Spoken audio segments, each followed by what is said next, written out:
Alright, hello guys, and welcome to the final game of the grand finals here. TheViper and DauT versus TaToH and Nicov. We've had an amazing set of games so far in this best of five, and I can't believe the scoreline is 2-2 at the moment in this best of five. This is the final game because, well, since it is a best of five, there can be no more games, and the winner will be decided right here, right now, on Team Islands. So, team number one, to the north of the map, we have DauT playing in the red as the Vikings. His teammate, the Viper, to the south of their island, in the green playing as the Italians. On the other side of the map, in the blue, we have TaToH playing as the Khmer. And to the south of the map, in the yellow, we have Nicov playing as the Italians as well. Very big difference here between the two sides, as TaToH picks up the Khmer, DauT takes the Vikings, and the other players mirror each other with the Italian pick. But I'm also joined by Resonance22, and he can take it over from here.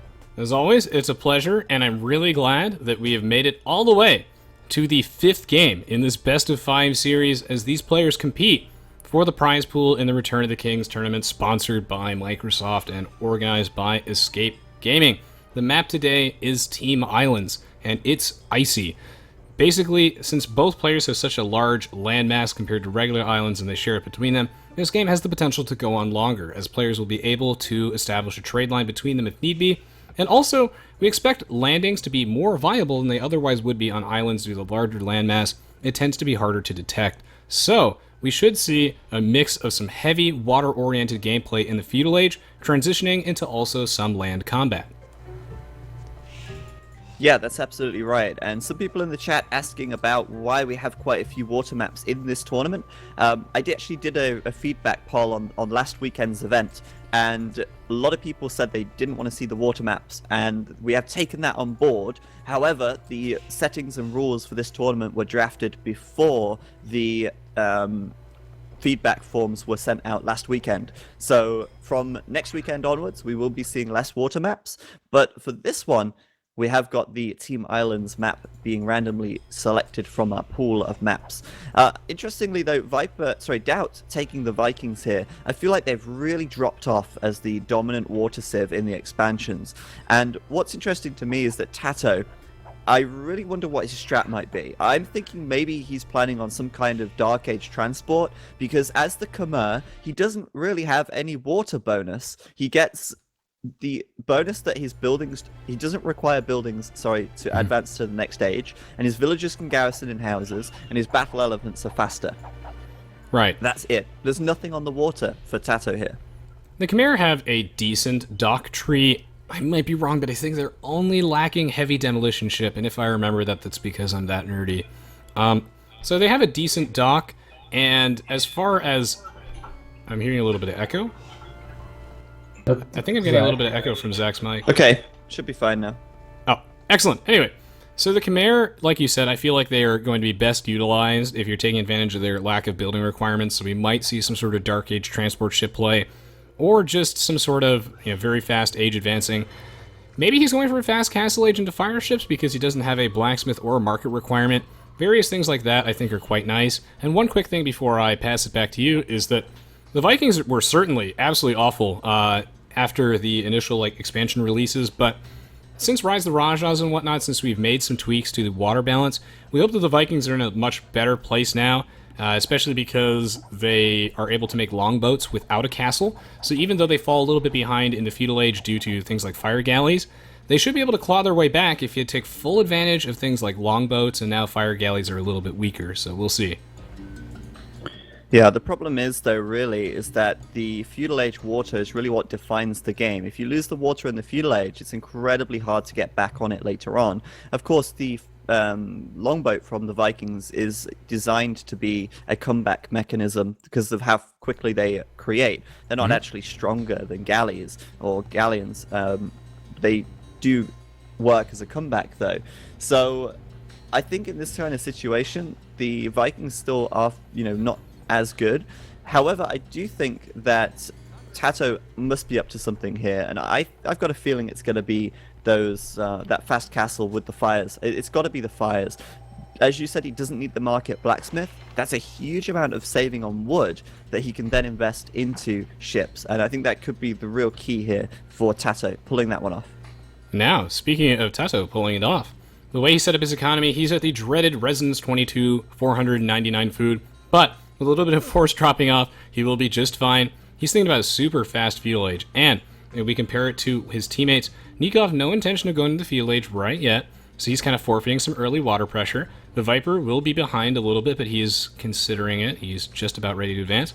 DauT a little bit further behind, so it looks like TaToH, of course with the Khmer, you're always up to no good. He's going to have the fastest feudal age in the game. He needs to build another house. Probably going to be some fire galleys, I think. Or, oh no, it's the transport ship. It's coming. What I'm quite interested in here is the fact that DauT's actually docked on the back. TaToH is the only person in this game to actually dock on the front here. And for me, that's kind of interesting, because we kind of thought that TaToH might go for the fast castle.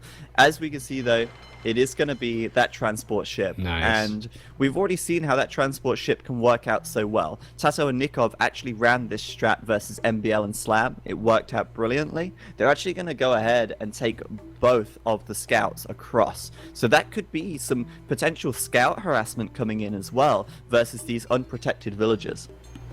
Yeah, and that's something that people just generally won't see coming, so I love that we're seeing this forward here. In the Dark Age with the transport ship, which the transport ship is now discounted in the expansions, and you can build in the Dark Age. The double scout as well. Super duper cool. They will be able to pick off some villagers, get so much map control, and yeah, it looks like it's just going to be some double archer range action. The Khmer are the kings of cheese with no building requirements, so can't wait to see how these players will respond, because it's going to be hard for them. When we're talking about water maps, players often go heavily on the water in the feudal age, so we don't expect to have a barracks. So the archers are coming. They are coming indeed, and I'm really interested to see what they can do with these scouts as well. If these guys do commit quite heavily here and actually don't get scouted out, this is going to be huge, especially because on a water map, you're very unlikely to be building a barracks at home.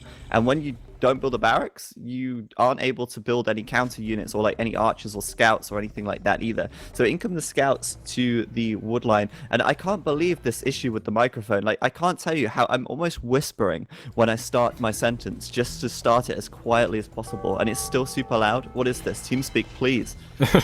Don't worry about it. I think it's fine. We see a big battle going on between, oh god, these two scouts doing a great job picking off a villager. Now they have to back off. DauT getting a lot of idle time. Now he has to do a quick wall, and these players are like, what the hell is going on? Why are there two scouts in my base picking off my villagers? He's gonna get another one. Or he's not. Or he is. Well, DauT doesn't have loom. DauT doesn't have loom. That's terrible news for him, as he loses a villager immediately. Nicov, though, will lose his scout in the back, so that's a little bit of a setback for him, and those archers from TaToH coming in. A quick reaction from DauT. I absolutely love it from him, and still, it's a very nice aggression from TaToH. The boats from DauT coming over with the galleys here, actually able to do a little bit of harassment as well, but they will take out DauT's scout, and they're fully aware of what's going on now. DauT going to try and wall up at the south. The Khmer bonus, like you said, is truly a double-edged sword by all stretches of the imagination. This is because you don't have access to all those counter units, but it is being utilized very effectively here. So, assuming that these players are able to stonewall up, and yes, the Viper is going to stonewall up, he should be safe from this aggression. DauT also closing off his own base. I think that TaToH will be disappointed to find out there's not too much he can do here. Crucially, though, he has some villagers that are still alive, so if he can just put down a watchtower, he can zone the Viper off his main goal, and he'll be in pretty good shape. And DauT already took a lot of eco damage. One last quick thing is that when you're going for a forward like this, you're also kind of forfeiting water control a little bit. So I would like to see DauT take some of his galleys, punish that, and take TaToH's fishing ships away. Yeah, those walls coming up from Viper actually going to stub this in the toe before it even gets going. TaToH here, unable to achieve much with his archers in the end, and that could actually be quite devastating. Obviously, back at home, he has got a couple of fishing ships going here. Same for Nicov. In fact, no one's really engaged on the water just yet. I think we're going to see the first engagement now as Viper comes around the back, or the bottom of the map even, with his fire galleys. He's going to find Nikov's fish. Nicov isn't really prepared for this. What is Nicov actually doing right now? Not too much. Castle Age. Castle That's Age, what there he's we doing. go. All right, There you fire go. ships, right? Because he is the Italian, so advancing to the next age costs less. So that should give him plenty of money to spend on his new toys by researching War Galley, which for some reason gives you access to fire ships. Will that be enough? Because he's going to lose a lot of fishing ships. Absolutely. Those fishing ships are going to go down as Viper here comes in, and it's so hard to get away from those fires. It's really difficult. They take down the fish so quickly as well. But Nicov going to be adding in his own fire ships very shortly, and that should be able to allow him to push it right back, considering Viper here is making galleys at this stage of the game. So DauT trying very hard to defend himself with the galleys, and this is actually kind of nice, because I think DauT, yeah, he has fletching, and there's this hill here that TaToH really wants to take advantage of by putting down a watchtower, but he's going to get denied it, and DauT really wasting a lot of time with these galleys. Skirms coming out for DauT, and I think that Nicov should slowly be able to repel this with his fire ships and make a counterattack on the Viper. The Viper going for war galleys. Once he gets enough of them, he should be able to deal with the fire ships, but in the meantime, I think this favors the fires. Also, I'm still getting a little echo, I think. Yeah, it's like. Yeah, I'm like holding push to talk now because every time I seemingly turn my microphone on, it goes super loud. I don't know how to deal with this. This is terrible. But okay, Viper here coming in with a demolition ship. And what I'm surprised about is TaToH suiciding his transport right now. Why? I don't know. But what I think he could have done to actually get a lot more value out of that transport ship would have been to use it to transport around the walls of DauT. Why didn't you think of this sooner? These walls could just be completely negated. And that transport ship, it's not like you had to build another one. He could have just immediately sent it to the front, transported around the wall, and hit the woodline potentially of DauT at the back. So I feel like a missed opportunity there, and the transport ship has now been suicided anyway. Gotta completely agree with you there.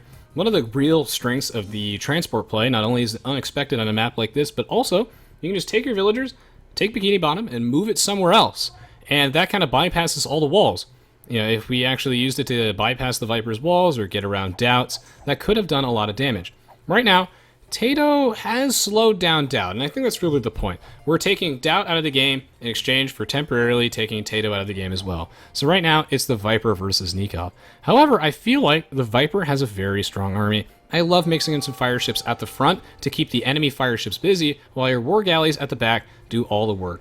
Nicov just a little bit outnumbered, and this is not good because TaToH is really just trying to push in, and he needs the water control at the back. Oh my god, Rez, I think I was just playing around with TeamSpeak and I think I might have found the option to fix my microphone.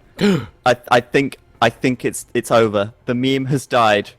Damn, I'm sorry, guys, yes. but I'm pretty sure I fixed my microphone here, or I should say fixed my TeamSpeak settings, because there's nothing wrong with my microphone. It's just all in TeamSpeak.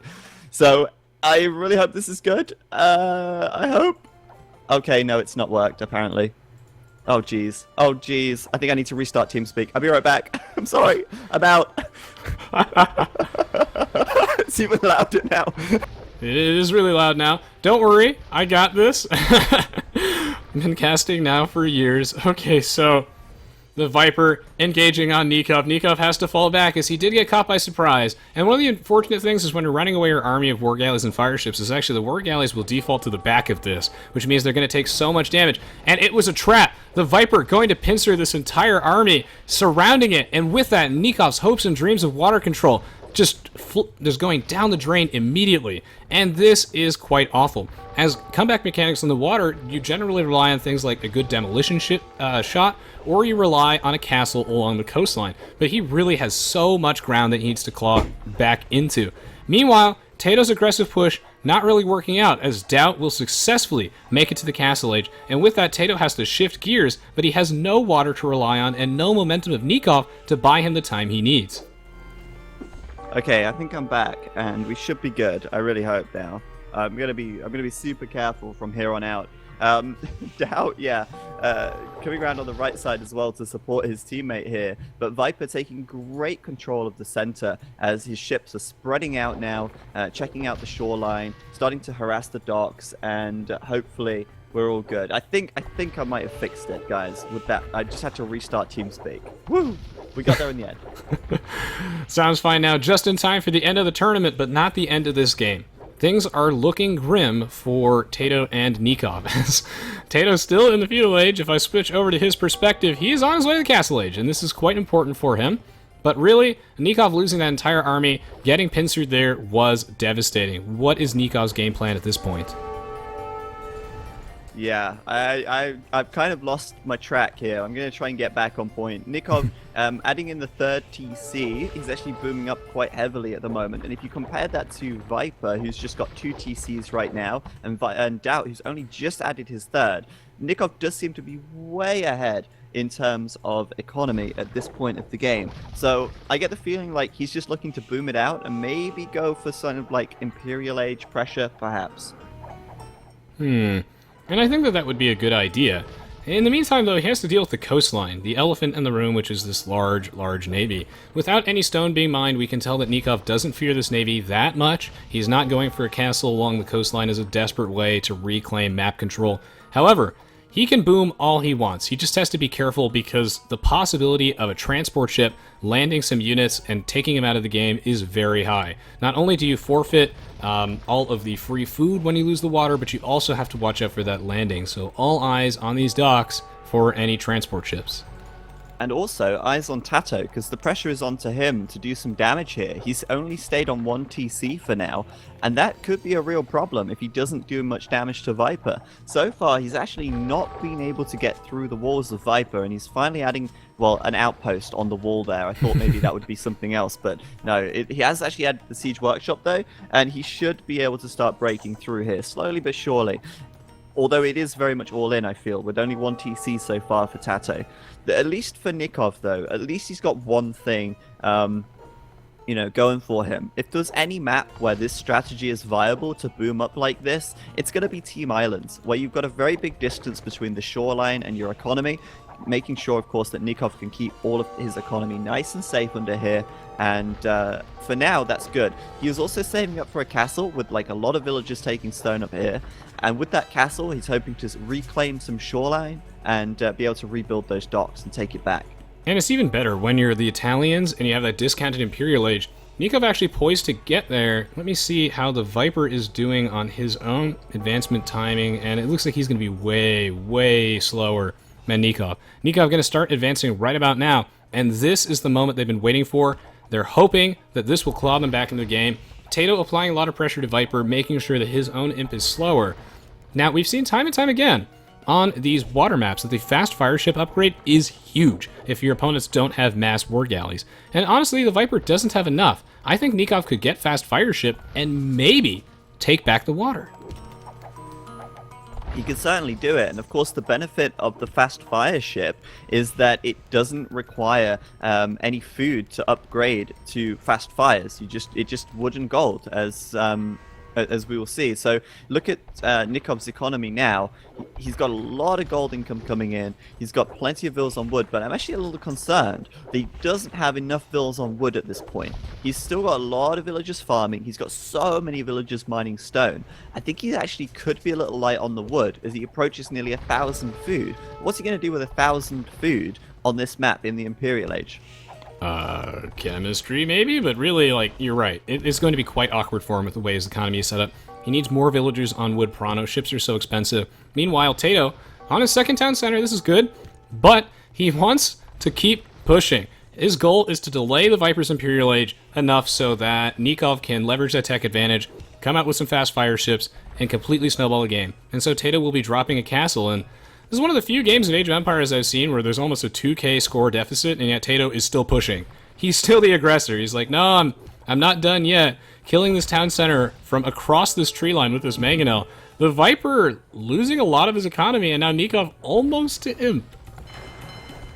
I know. I love this. I like that TaToH's managed to still do damage from the castle edge here. It's kind of brilliant. He's like you said, dropping a castle here on this wall as well. So just applying more and more pressure to the Viper. And this is what happened in that Slam versus and MBL game as well, where he did the same thing to Slam. He ended up pushing Slam really close to the shore, and then when Nicov regained water control and won the water back, he was actually able to basically kill all of the economy from the water. So he's probably looking to do the same as well.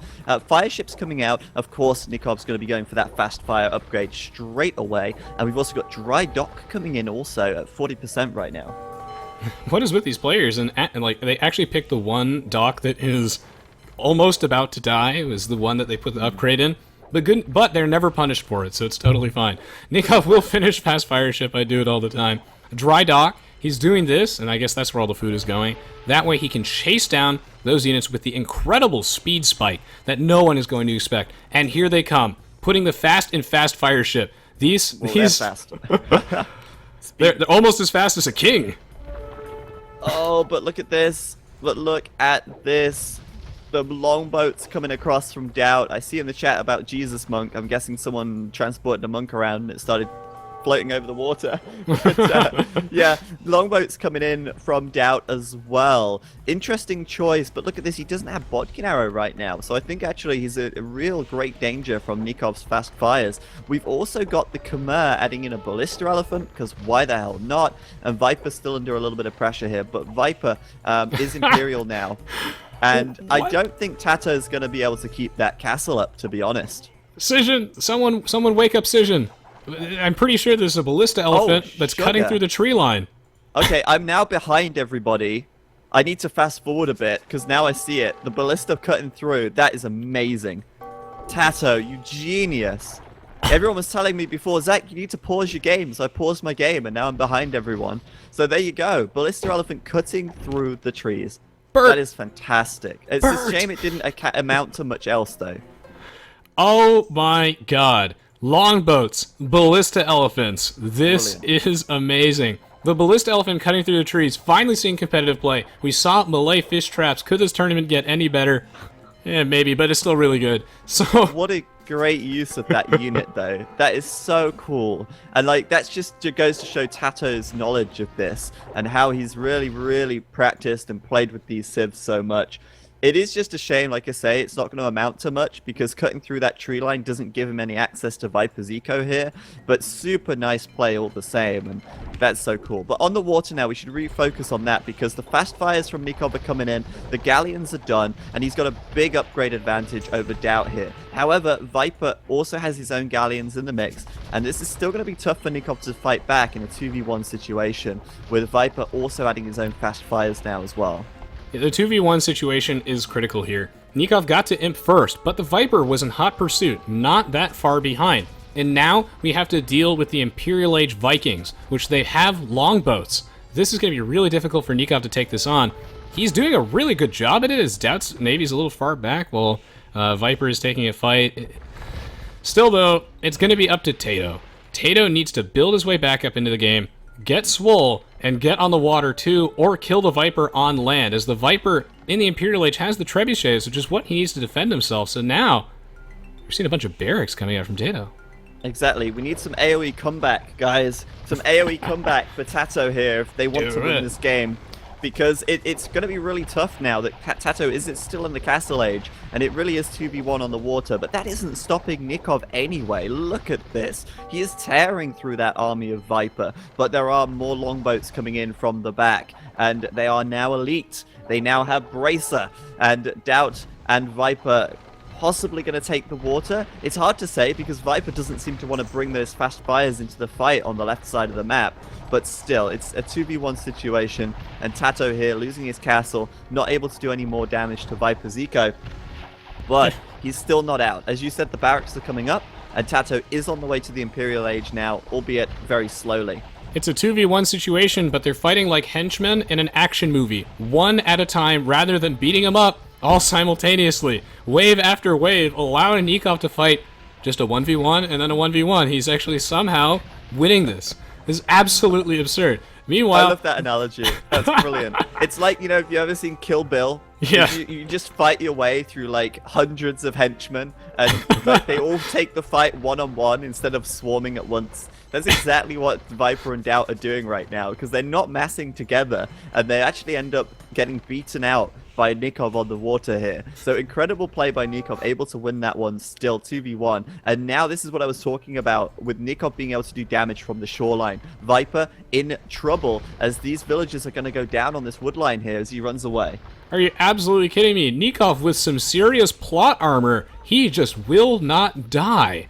The Viper getting boxed along the coastline, just like you said, because of TaToH's aggression. And somehow Nicov has water control, and now the Viper's economy in shambles.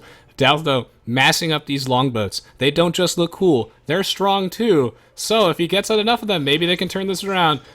All eyes on Nicov, because TaToH is just toast. He has no presence at all on the mainland. He tried doing, what was he making earlier? Either way, he's getting cleared up by Condotieros. The barracks didn't really get to do anything, and now we just have to stall for TaToH to claw his way back on the water. He's putting down some docks. This game's ridiculous. Yeah, I think TaToH needs to get back on the water now, and I believe that's what he's going to aim to do as well. He knows that his landing is kind of going down the drain pretty quickly here. Viper's cleaning it up fairly quickly, and TaToH is rebuilding some barracks in the center of the map, but it's going to be tough. He's 2-on-1 on the land, and he doesn't really have that much of a foothold. He's also making his own Condottiero, though, so I find that quite amusing, as he is starting to pump them out. Yeah, I mean, obviously you cannot win this game with water only, but you can definitely put yourself into a position where you can win very easily with water control. And that's why I think TaToH should get back on the water as well and let Nicov, get some rest in this 2v1 that he's been going on for such a long time. Still, a lot of damage coming in from Nicov on Viper's economy, and that's a lot of longships, as you said. But once again, DauT not sending them all together. There's still a lot of boats back at home at his castle, and meanwhile, he's actually sending a small unit, well, I guess not small, but a smaller group out on their own, which could give Nicov a chance to clean them up before the rest come in at the back. No king rules forever, though, and I fear that Nikov's time on the water is limited, as DauT has so many longboats. If only he could just combine them together, get a large enough mass, and take Nicov off the water before TaToH ends up building back. TaToH very far behind, and that's the win condition that the Viper and DauT need to take advantage of if they want to win this game. Still, though, Nicov pushing them back. TaToH, he's got the docks, he hasn't really made any military units yet, and this next battle is going to be decisive, but neither player wants to take it yet. No, Nicov here, though, he is moving in, but again, it's not with his whole army. What is he doing with those galleons? He is just throwing them away right now. Oh, that really hurts to see. Nicov, he has to group, and that is a huge amount of longboats from DauT. The nice thing about longboats as well is they do stack up really nicely, and, that just looks so cool to see them like that. Right. Look at these fires. They're dying so quickly as well. Just one volley from these longboats will take out the fire ship, but it does give Nikov's galleons at the back ample opportunity to fire into that mass. I just don't think he's got enough. A lot of his galleons are around on the right side of Viper's economy, and this fight could well go the way of a DauT right here, and that would be crucial, pivotal moment of this game if DauT does manage to win the water back here. But it is going to be tough, and it's always so hard to see how these fights are going, as these boats do stack up on top of each other, making it very hard to see just how many numbers are on each side. Just look like Nicov will come out on top though, and DauT's still unable to close it out for these guys. I was going to say, if that match does go to DauT, and he does win that fight, it's because Nicov ended up throwing away just enough ships. These fights are so close, but Nicov just, I guess, has superior production. He had the home field advantage, so they were fighting right next to his docks, and holy hell, does Nicov have docks. I don't know how many he has at least 10, constantly pumping out units, whereas DauT had docks nowhere near that fight, so it's very difficult for him to reinforce. As a result, he lost that fight, and now, well, the Viper clearing out all this laming. By the way, the laming of all the stone mines and everything, all the gold mines with these stone walls, is huge. The Viper needs access to that. Yeah, actually, that's a good point. He has no gold access otherwise. And what's quite interesting right now is that Viper's actually made a lot of Condottiero here to clean this up, but TaToH's switching back to the water now. So Viper's actually invested a lot in this defense, and meanwhile he's not invested quite so much on the water, which has allowed Nicov to continue in a strong position, and it's allowing TaToH to get back on the water as well, I think, with his fast fires, which are now coming out as well, adding more docks on the left side. TaToH knows that this landing is well and truly lost. Viper and DauT reclaiming their island, And what a game this is turning out to be. It's not as straightforward as a lot of the Team Islands games we've seen so far. There's a lot more depth to this one and a lot more going on, as Viper and DauT will regain control of their island, and Nicov and TaToH are now going to be forced back into a 2v2 water war. Worth noting, though, trade is coming up for Nicov and TaToH right now. What about Viper and DauT? Do they have any trade going? Not yet. It's a little bit later. Yeah, they're going to start working on that in the not-too-distant future. I imagine that one of the reasons why players don't typically enjoy watching the water games as much is that they tend to be faster, more one-sided, and there's not as much going on. But in this match, I could not ask for a better way to end off this series than with a game like this. So much going on here, and it is just neck and neck close. It's up to TaToH. He needs to build back, help on the water, and take this down, because there's no way Nicov can keep this up forever. I say that, but here comes an engagement. Can he clean up DauT's navy? Well, it looks like he might, to be honest. He's got a great surround there. He's building a castle on the shoreline just to protect his docks as well, close by to that fight. He's also got the defender's advantage, but in comes Viper from the back with the fast fire ships. And that is going to be devastating. Nicov caught between a rock and a hard place right here, as his entire navy gets swamped and sunk to the bottom of the ocean.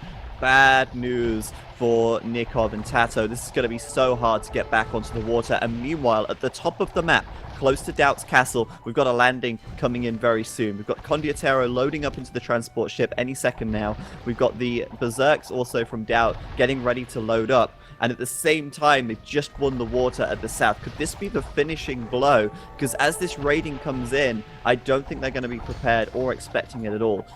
It might just be the finishing blow, as that pincer, that surround, DauT and the Viper in sync, surrounding that army was what won them that fight. Now it's going to come down to some great heavy demolition ship shots to possibly give them a chance of coming back in this. Maybe some bombard cannons on the land, bombard towers. The Italians have the tools to claw their way back into the water, but it's still going to be difficult. Nicov trying so hard, but what he needs right now more than anything is TaToH in his life. And TaToH still just making some units. He's got the galleons, he's got the fast fire ships, no chemistry yet. He's taking it slow, but right now, Nicov needs the jaws of life, and he needs it now. Not only that, but they're going to be totally unprepared for this landing. And I mean, really, in theory, they should be prepared for this landing, because they know just how many Condottiero Viper made, and they know that Viper's not just going to delete them. Of course he's going to send them across to the other side of the map. As well as the landing coming in right now on the top side, we've also got elite cannon galleons coming out for DauT, and that is huge. It's going to give them a huge reach into the center of this, and in comes Viper's Condottiero into the trade, into the economy of TaToH, which is completely exposed, unprotected. And I don't know, but I feel like this is going to be such bad news for TaToH here. I don't think he's going to be able to hold on. I can't believe it. He actually has no defenses at all because he was dropping so many castles, so many stone walls and watchtowers. Without a castle in his base, he has no hand cannoneers or anything. Completely unprepared for this landing, and that's one of the weaknesses that happens whenever you decide to go that aggressive with your forward, is you have no defensive infrastructure. This castle is going to be too little too late. He's going to put down some barracks because I think he wants to make... Actually, I don't know what he wants to make because the Khmer don't get champions. He is in a lot of trouble. Berserk's coming in, so this tournament, we've seen it all. And Nicov, actually, he managed to keep most of his navy alive and take out a lot of the opposing navy by sitting underneath his castles, which I assume have heated shots. So that's not completely lost, but TaToH's base certainly is. I feel like Viper and DauT are just one step ahead right now. The cannon galleons coming out from both of them, having such a huge impact on this game. And I don't think, with TaToH losing like 90% of his economy right here, I don't think he's going to be able to pull it back on the water. The trade's going down as well. And that's such a huge investment on top of everything. So really, really rough for these guys now. And you know, with the cannon galleons in play, those castles on the shoreline are going to go down, and that means that Viper can start to take out the docks as well, and really get his navy stuck in there. The cannon galleons were a great choice to close out this game, and these late game team games always revolve around that trade line, and the trade line is not safe. It's getting stabbed by some Condottieros right now. So much of this economy down the drain, and yet, well, TaToH not dead. Very close to it. He's bleeding out, but he's not completely dead. But I do think these elite cannon galleons, once you have control over the water, that's the way to end the game. Nicov trying a last stand. Well, the population difference isn't that huge still. There's about 20 population difference between the Viper and Nicov right now. So Viper is still crippled from the earlier damage, and obviously he just lost a lot of condotieros as well. TaToH could come back on the water with this army on the left side, but at the same time we've got a fight from Nicov here, and he is 2v1 once again with the longboats and the galleons. I feel like the big mistake here is just TaToH not getting back onto the water quick enough. And that ended up being a real problem, because without him on the water, Nicov just eventually was going to fall to that 2v1 situation. And once again, Nicov pushed right back to his docks, whilst TaToH engages on that left side. But it looks like it's all going down the drain right now, even. And this is a real problem for TaToH and Nicov. I don't know how they can recover from this. It's an even bigger problem because Nicov managed to hold on and even threaten a pushback, which is incredible, because there were no cannon galleon support from DauT and the Viper. He was just able to hide underneath his castles. He can't hide underneath his castles anymore, and he no longer has the home field advantage from having so many docks because they're getting decimated by those cannon galleons. The Viper moving in, and on the left side, DauT simultaneously taking TaToH off the water, and there's almost no economy left for him either. Yeah, that's right. It's going to be so difficult here for Nicov and TaToH to pull this back. They're losing ground bit by bit by bit. And TaToH on this left side, he's holding out with these galleons, but it still isn't going to be enough. And I think Viper and DauT will close this one out in just a few moments as the steam of, from Nicov and TaToH just runs out here. There's such a huge mass of units in the center. Nicov at 160 pop, 170 pop. TaToH, though, down to 127. And meanwhile, Viper's up at 176, and DauT is population capped. I just don't think there's any coming back from this. In all honesty, I think it is over. But of course, these guys don't want to resign just yet, because this is the grand final game, and the winner of this game will be the winner of the tournament. So they are going to give it everything they've got, but it is looking grim, Jim. I think they've got one final push left in them. But really, like you said, things are looking incredibly grim here. And I have to say, I loved Nicov and TaToH's game plan throughout this. They had such a unique strategy, but it didn't work out. DauT and the Viper figured out exactly how to deal with that, and now Nicov going for one final attempt at removing this navy, but I really feel like he's just too outnumbered. Yeah, right now, though, Nicov actually has a huge amount of resources in the bank. He's got his 7k wood, he's got loads of gold coming in from the trade line. Still, I mean, they are going to do this final stand. It's just still losing ground, and everywhere I look, it just looks like Viper and DauT just have the superior numbers. It's so hard to come back from that kind of position, especially with DauT making longboats, because the thing about the longboats is that although they're not stronger than the galleons, the fact that they build so quickly, that's the real key here. DauT can reinforce and keep himself at 200 population. It doesn't matter how many ships you kill of DauT, he will just rebuild them, and he's going to be right back in the fight. And this gives him a real big edge, I feel, in this one. I'm going to have to agree with you there. He just has so many longboats. The quantity of them is just really unmatchable. And Nicov needs help. But on the other side of the map, I mean, DauT's in two places at once, taking care of both of these guys. The Khmer, not really able to go toe-to-toe with the elite longboats plus the elite cannon galleons. TaToH really just never got a foothold on the water. That forward, it almost worked. It really did. But now he just has no opportunity to come back. He keeps losing more and more ground where he needs to put down the docks. And these guys running out of steam.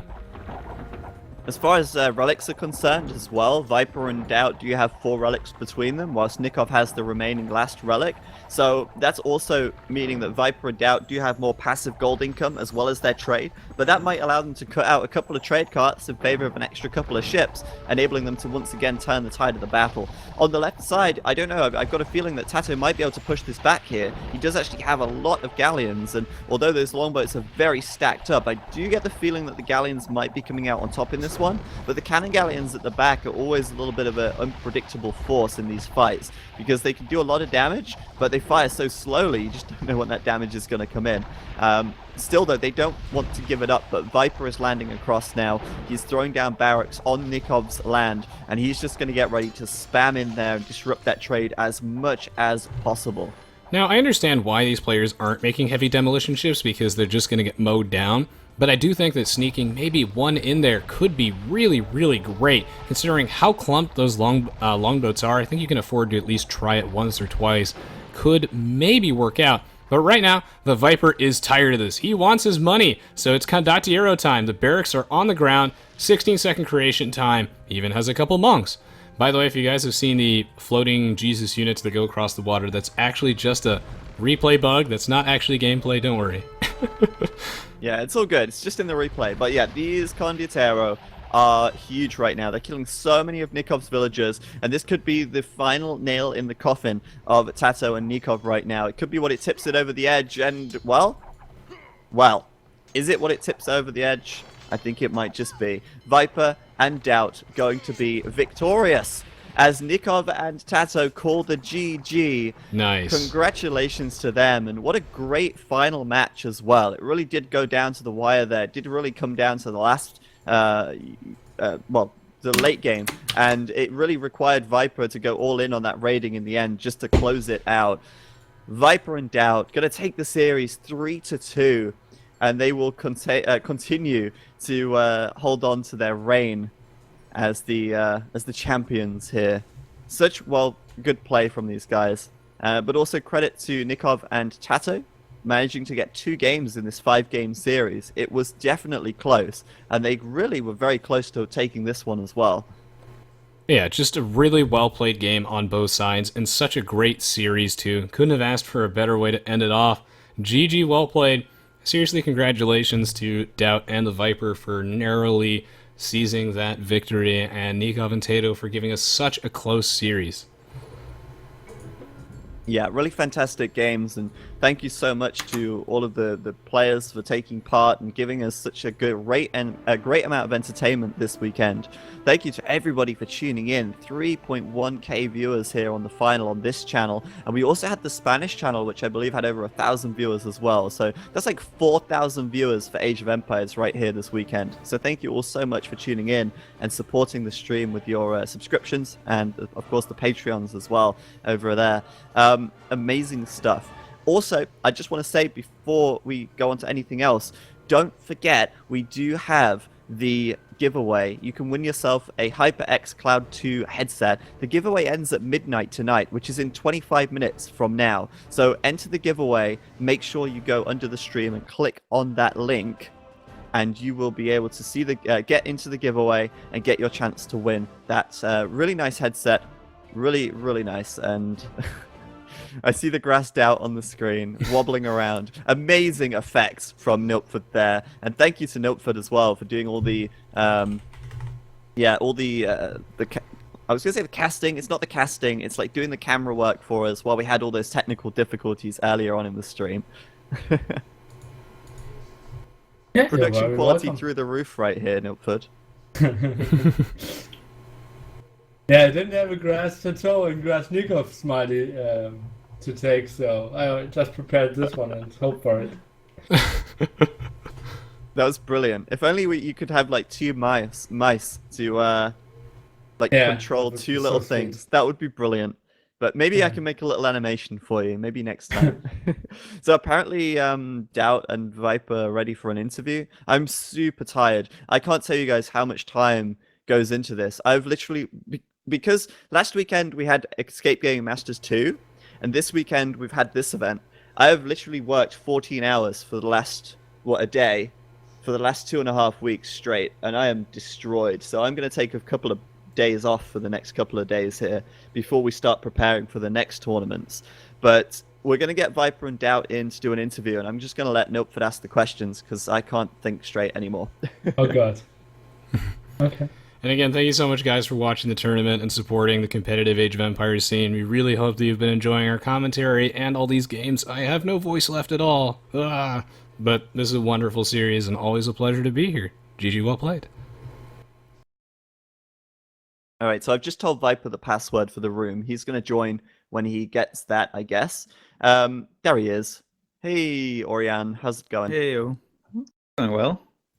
Good. I'm going to let Niltford quiz you here, because we are just dead. Alright.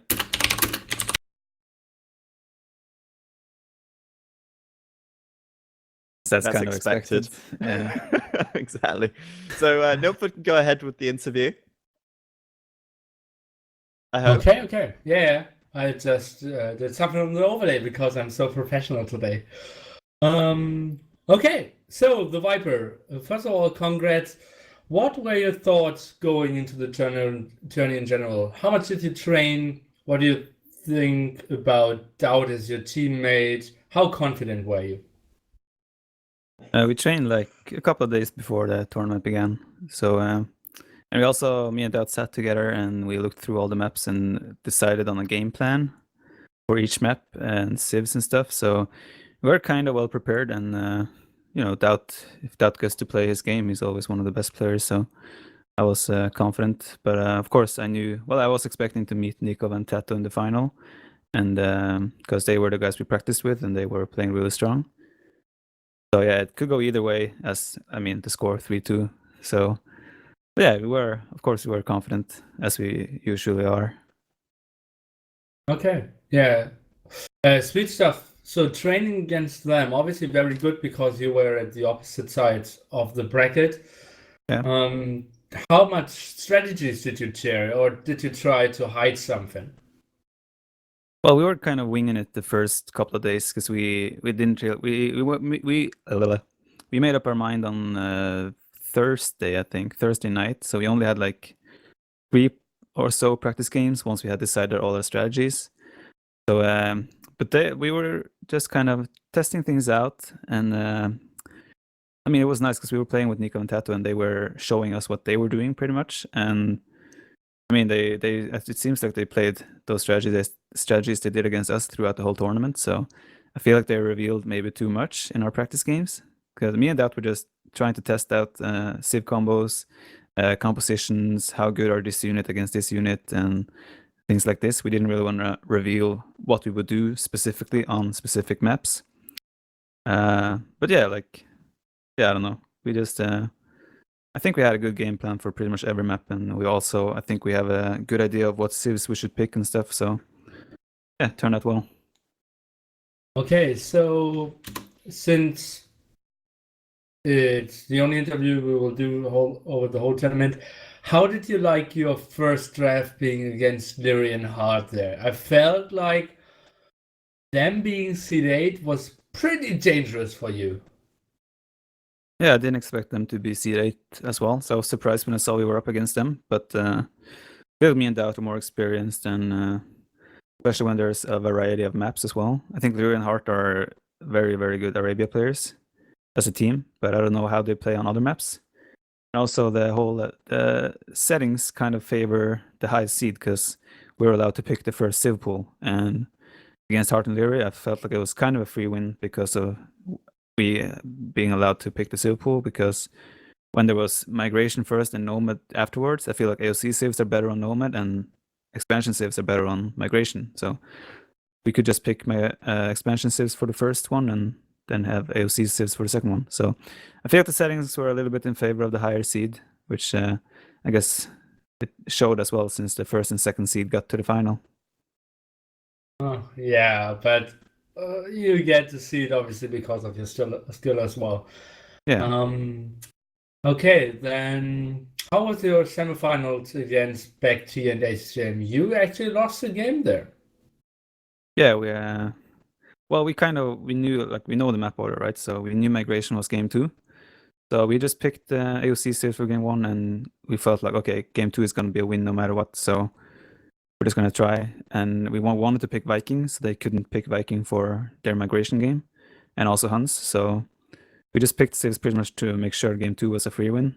And yeah, but we were trying to win the game 1 as well. And I think we were a little bit unfortunate with map generation there, and DauT forgot that Vikings can make demo ships. So he lost water there, and even if he won water, there was like a landlock on BackT's side, so yeah, would have to travel all the way around to even do anything about ACCM's fish, for example. But yeah, that game was rough. But yeah, I felt like we had a good draft of civs for the last game against BackT and ACCM as well, so turned out well. Okay. So one of the main goals of this tournament was to have the first real competitive testing of the new and old civilizations together in a big tournament with top players. What do you think about the balance? From what I heard now, it feels a bit like you feel it's still very specific on the map. Yeah, it totally is. At least I feel so. But it also very dependent on what kind of civ you're facing, because yeah, it's just like well, I love it. It's so much more fun. Me and DauT have so many discussions, and I think DauT really likes it as well, because like in AOC, like without the new civs and everything, you don't really have to think anymore. Everything is out there. Everyone knows what's the best in pretty much every situation, and now it's like there's so many question marks about every single unit almost, and composition, civ combinations, and all of this. So I think AOC civs have strengths, and expansion civs have strengths, but I feel like, for example, there are more expansion civs now that are viable on water, while on AOC it's probably just like Viking Huns that can compete to some degree. So water, I think expansions have an advantage. Nomad games, for example, I think AOC civs are better, and yeah, just like so many different possibilities right now. Yeah, okay. So then I will ask you a question, and you only have one word to answer. What pack is better, old civs or new civs? New civs. That were 2 words. Okay. New civs. Okay, yeah. But yeah, okay. Yeah. Well, there you go. You heard it here first. Viper Yeah. confirmed. New civs are OP. Please nerf. Oh wait, I- wait, Okay. oh, Yeah, I thought you go ahead, said patch, not like what civs are better. I don't know. It's like I said, it's up in the air. You never know. One word. Old or new? Well, you can't ask me such a question, man. I can. Pressure's on. He can and he will. He is. Can I just say it depends, like everything Nope. else in Age of Empires? Yeah, Nope. that's fair. That is fair. So I wanted to ask you one thing. Okay. Are you ready for the European LAN? Will we be seeing you there? And are we Well, likely to see Jordan23 attempting to qualify? Is he going to make a comeback for it? Well, of course, I will try to qualify. Whether he will try to qualify, I doubt it. But I'm pretty sure he will show up if I qualify. So I think he will be there no matter what if I'm there. All right, awesome. Can't wait for that. It's going to be awesome. And I'm so tired right now. But thanks, Nobford, for giving the interview questions out here. And congratulations to you and DauT for taking another victory. I say another victory. I mean, it's the first victory together as a team in one of these events. But for you, you've been here like 3 times already. So you're just getting used to this now. Was about time to let DauT have a win as well. Carried to victory on your shoulders, right? Yeah, of course. But no, they were great games. I had an enjoyable tournament. And again, for those of you on the stream, sorry for the technical difficulties. We're going to look into this and get to the bottom of why some of us seem to have trouble streaming and internet issues and such. The giveaway, of course, will be coming at midnight tonight. I'll announce the winner via email. You will get an email if you win, and I will post the winner's name on Facebook as well. And I've just realized as well, I just checked Patreon to see what was going on over there, and now we're suddenly at $1,200 a month. So what's going on there? Let me check. Okay, all right. Wow, Carlini, you absolute madman. Holy crap. He's just pledged like $1,000 to the pool. That is crazy. He is a crazy dude. And thank you so much. Wow. That's incredible. Wow. I really have no words for that. But we're gonna get you in a call next week anyway, because we need to sort out your tournament, because you know that $100 reward, you can have 10 tournaments with that. That's crazy. Thank you so much. That's amazing. And thank you to everyone for tuning in, following the stream. Thank you for subscribing and all that stuff. Any words from you, Nilpford? Yeah, awesome tournament, and I was super hyped. I like Escape Gaming Masters 2. I didn't really get 100% into like my heart really aching for the next game, but this tournament was so special. Great games, like very passionate casting as well, and this time I really felt it, and yeah, players delivered as well. Yeah, I agree to that. There was definitely a lot of great games, and they were very exciting as well. I mean, I just felt so drained doing this, but I did feel so excited as well when I was just looking at I was the night before the tournament. I was just on challenge, and I was looking at the players and the teams and the bracket, and I was like so hyped just because the caliber of the players and everything, and the setting of having all the new civs versus the old. So interesting to me to see how that all plays out. And Carlini getting so much love in the chat. That Carlini love, Carlini love. That's amazing. He deserves it. He does, definitely. Thanks, Rez, for coming along and casting as well. It's great to have you here. And as always, it's a good pleasure to cast with you as well. Oh yeah, thank you. Yeah, I always have a blast. I think we make a great casting duo. All the comments on YouTube and Twitch seem to say the same thing. So, always a blast. This tournament was excellent. It's great to see the top players actually, trying the new expansions, really taking advantage of them. It's like a fresh take in the Age of Empires franchise, and I think it speaks volume for how good this game is that it's 2017. It's still my favorite game. It's still the one I keep playing. So, very optimistic for the future of Age of Empires. I'm happy to be here, and I look forward to seeing you guys in the future. Yeah, of course, if you want to follow Rez, you can find his link underneath the stream as well. You can click on his face and his name, and you'll go to his. I think it's your Twitch stream that's linked. You can follow him over there.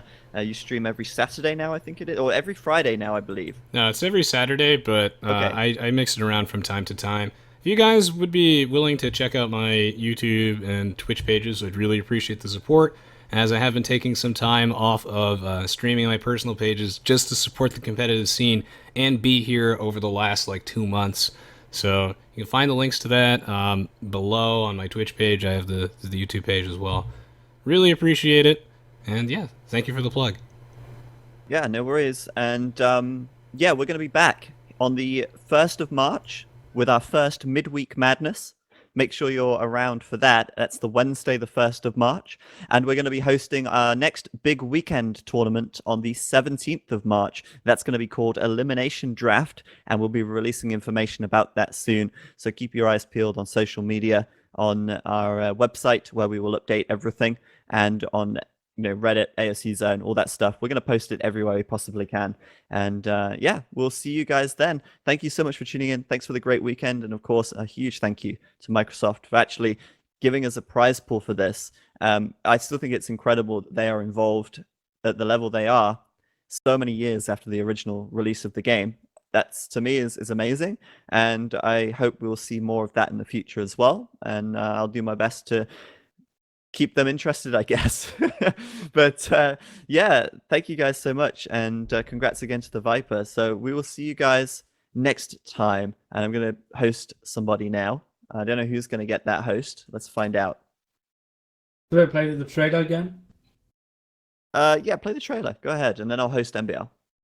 Good.